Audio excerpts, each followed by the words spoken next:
अगर हम अपना जंगल जमीन की बात करते हैं, हम अपना जंगल को जोतते हैं, अपने जमीन को जोतते हैं, कोड़ते हैं, तो फसल किसका होना चाहिए? आपका होना चाहिए। और हमारे बीच में भाई सागर और जितने भी आप सभी यहाँ पर मौजूद हैं, सबको मेरे तरफ से झारखंडी जोहार, जय जिसु। कि आज आप लोगों के बीच में हम लोगों को भी आने का मौका मिला। हालांकि हम लोग आज 2 बजे से यहीं पे सागर कुछ युवाओं को प्रैक्टिकल जो काम है उसके बारे बताएंगे। तो हम लोग पहले ही तय कर चुके हैं कि हम लोग यहाँ 2 बजे मिलेंगे, लेकिन उसके पहले ही आप लोगों के बीच में आने का मौका मिला। इसके लिए बहुत बहुत धन्यवाद। और धन्यवाद मैं इसलिए भी देना चाहती हूँ, विशेष धन्यवाद। एक लड़ाई ग्लेडसन भाई ने पूरा विस्तार से बताए हैं, और जिस लड़ाई को हम लोग सारे लोग यहाँ पर, मुझे नहीं लगता है कि आप लोग कोई उस लड़ाई में नहीं शामिल हुए हैं। 1995 में जो कोयलकारों की लड़ाई हुई और आप लोगों ने जीता है, और उसके बाद ये खूंटी जिला ऐसा जिला है कि यहीं पर कोयलकारों परियोजना के खिलाफ भी जमीन बचाने का लड़ाई आप लोगों ने जीता, और यही खूंटी जिला में आर्सेलर मित्तल के खिलाफ भी आप लोगों ने लड़ाई जीते हैं, और इसी खूंटी जिला में CND एक्ट का भी लड़ाई हम लोगों ने जीता है। और ये लड़ाई तो हम लोग मैदान में लड़ते हैं, लेकिन लड़ाई के कई तरीके हैं जिस पर ग्लेडसन भाई भी अपनी बात एक कोना में रखते हुए बात रखी, और फिर सागर भाई वो जो दूसरी लड़ाई है उस लड़ाई की तरफ हम लोगों को इशारा किए, और उसके लिए ये पूरी तरह से समर्पित होकर काम कर रहे हैं। 1995 से आप लोगों के बीच में जो मैं भी सीखी कि रोड में लड़ाई लड़ना, मैदान में लड़ाई लड़ना, और उसके साथ मुझे भी लगने लगा है कि ये रोड की लड़ाई जरूरी है, मैदान की लड़ाई जरूरी है, लेकिन आज की तारीख में देश जहां पे पहुंचा है वहां पर हम लोगों को कई मोर्चों में लड़ाई लड़ना पड़ेगा, और लड़ाई को हम लोगों को जीतना पड़ेगा। तो इसी सिलसिले में, हालांकि ये जो भारत जोड़ो अभियान लगातार राज बनने के पहले से ही देश में जितने भी लड़ाइयाँ लड़ी जा रही हैं, देश के जिस भी क्षेत्र में, चाहे वो मेधा पाटकर ताई के साथ नर्मदा बचाओ आंदोलन की लड़ाई हो, या तो आपका केरल में कोड़मकुलम में, जहां पर हर दिन 1.5 लाख लोग जमा होते हैं, हम जमीन नहीं देंगे न्यूक्लियर पावर प्लांट के लिए, और 1.5 लाख लोग धरना में बैठते हैं डॉक्टर एसपी उदय कुमार के नेतृत्व में, या तो उड़ीसा में जो उदय साहू के नेतृत्व में, जहां पर आपका ऑस्ट्रेलिया कंपनी के खिलाफ में जमीन अधिग्रहण के खिलाफ लड़ाई लड़ी गई, या तो उड़ीसा में प्रफुल्ल सामंत रे के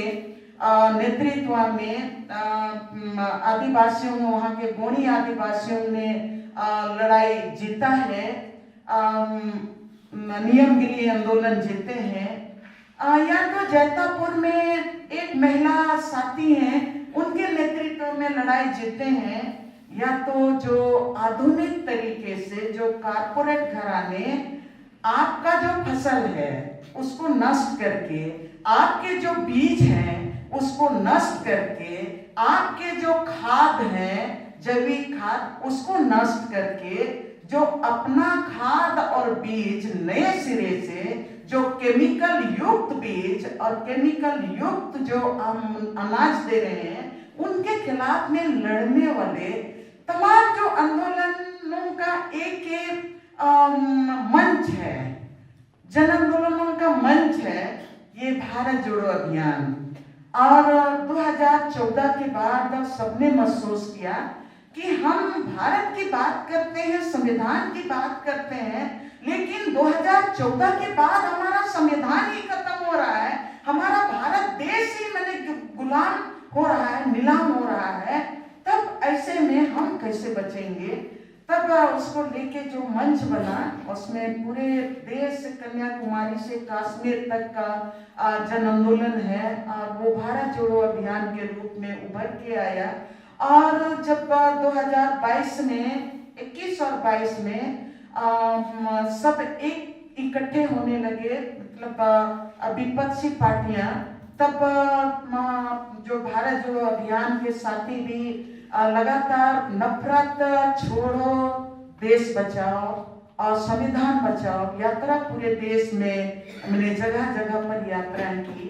और उसी दरमियान में हम लोग देख रहे हैं कि भारत में जितने भी विपक्षी राजनीतिक पार्टियां हैं वो इंडिया गठबंधन बनाने के तरफ एक तरफ आगे बढ़े। और उसी दरमियान में राहुल गांधी भी कश्मीर से कन्याकुमारी तक वो पद यात्रा शुरू करने का घोषणा किया। और उन्होंने घोषणा किया हम भारत जोड़ो यात्रा के नाम पर पद यात्रा करेंगे। हालांकि ये जो भारत जोड़ो अभियान भी भारत जोड़ो के नाम से ही यात्रा शुरू करने चाहती थी, लेकिन राहुल गांधी ने कहा कि नहीं, हम भारत जोड़ो यात्रा शुरू करने जा रहे हैं। तो फिर भारत जोड़ो अभियान ने अपना स्लोगन बदल दिया, नफरत छोड़ो संविधान बचाओ, यात्रा शुरू किया। तो फिर तय किया कि नहीं, जब राहुल गांधी भारत जोड़ो यात्रा शुरू कर रहे हैं तो जितने भी जन आंदोलन है उन जन आंदोलनों को भारत जोड़ो अभियान यात्रा में जो राहुल गांधी पद यात्रा कर रहे हैं उसमें शामिल होना चाहिए। तो बहुत सारे 40-50 संगठन राहुल गांधी की यात्रा में कन्याकुमारी से लेके कश्मीर तक भी लोगों ने चला, उसमें बहुत सारे साथी उसमें शामिल हुए। हम लोग कन्याकुमारी में 3 दिन राहुल गांधी के पद यात्रा में शामिल हुए, बहुत कुछ सीखने को मिला। किसानों के साथ चले, मछुआरों के साथ चले और साउथ में जितने भी जन आंदोलन है उनके साथ चले। और उसके बाद से कश्मीर में जो अंत हुआ भारत जोड़ो आंदोलन, उसके बाद ये तय हुआ कि अब कर्नाटक का चुनाव नजदीक है, हम उसको टारगेट करेंगे और उसको भारत जोड़ो अभियान में भी टारगेट किया। ठीक उसके बाद ये जो भारत इंडिया गठबंधन आया, इलेक्शन भाई जिस तरह से बता रहे थे कि इंडिया गठबंधन बनने के बाद बहुत सारा छींकें आने लगी सत्ता पक्ष को, और वो फिर उसके लिए भी बहुत परेशान होने लगे। लेकिन ये आगे बढ़ रहा है और आज भारत जोड़ो अभियान ने भी नारा दिया है, जीतेगा इंडिया, जुड़ेगा भारत। ये नारा भारत जोड़ो अभियान की तरफ से दिया गया है, जीतेगा इंडिया, जुड़ेगा भारत, वो नफरत छोड़ के सारे लोग जुड़ेंगे, ये नारा है। तो इसी के तहत मैं ये झारखंड में भी काम शुरू किया गया है। हालांकि ये बहुत लेट से हम लोग शुरू किए, बहुत सस्पेंस में थे, तो बहुत लेट से शुरू किए। तो यहाँ पर 5 संसदीय क्षेत्र को चुना गया है और ये 5 संसदीय क्षेत्र खूंटी है, लोहरदगा है, राजमहल है, दुमका है और चाईबासा है, जहाँ पर बहुत कम मार्जिन में पिछली गठबंधन सरकार ने चुनाव जीत नहीं सकी है। ऐसे जगहों में मतलब 5 लोकसभा क्षेत्र को चुना गया और ये काम शुरू हुआ है लोहरदगा क्षेत्र में। पिछले 2 सप्ताह पहले हम लोगों ने लोहरदगा लोकसभा क्षेत्र का दौरा किया और वहाँ अल्पसंख्यक समुदाय से भी और आदिवासी समुदाय से और पूरे मतलब जेएमएम के कार्यकर्ताओं से, कांग्रेस के कार्यकर्ताओं से, वहाँ जो पढ़ा समितियां हैं उन लोगों के साथ मिलके कि 2024 कैसे हम हर हालत में जीतेंगे। तो उसी के साथ मतलब सभी जगह साथियों ने जिम्मेवारी लिया है। तो खूंटी में हम भी शुरू में जब यहाँ पर मुझे कहा गया कि खूंटी में आप लोगों को समय निकालिए, तो खूंटी में 2 नवंबर को और 3 नवंबर को यहीं पर हम लोगों को जगह मिला था। और हम लोग खूंटी में 6 विधानसभा है, तो 6 विधानसभा के प्रतिनिधि यहाँ पर आए थे। ज्यादा नहीं आए थे, लेकिन सामाजिक संगठन जितने लोगों को अप्रोच करने सके थे, 6 विधानसभा के प्रतिनिधि यहाँ आए थे। 3 तारीख को सबसे ज्यादा खूंटी विधानसभा के प्रतिनिधि आए थे। और तो खूंटी के सिमडेगा के आए थे, तोरपा के भी आए थे। तो उस दरमियान मुझे भी लग रहा था कि मतलब हमारे जो बेंगलोर से आ रहे हैं वो टीम ने काम क्या पता किस तरह से करेगा। लेकिन टीम के साथियों के बारे में मैं सुनी तो मुझे भी लगा कि नहीं, तब हम लोग बहुत पीछे हैं। इस टीम में एक थे आनंद, आज नहीं है, हमारे साथ नहीं आए हैं।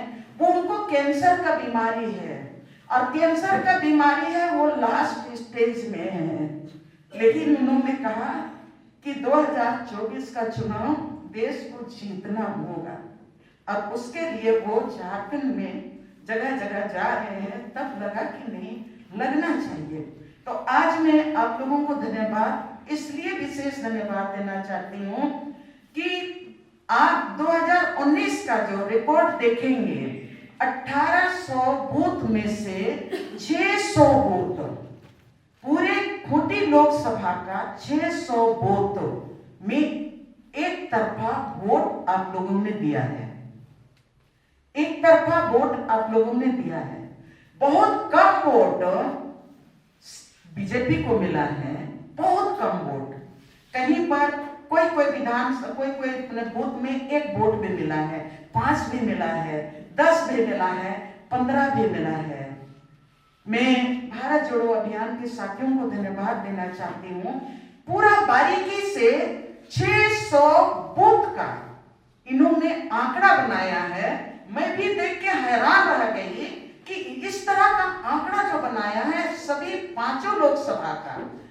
अब इसमें अब रही बात कि आप लोगों ने जीत हासिल की है, मेरा मानना है, और अभी थोड़ा सा मेहनत करना है। और उस मेहनत में मुझे लगता है, अभी हम लोग आते समय सागर के साथ बात कर रहे थे, सागर को मैं बोल रही थी कि नहीं, भारत जोड़ो अभियान के तरफ से जो जीता हुआ सीट में ही हम कंसंट्रेट क्यों करेंगे।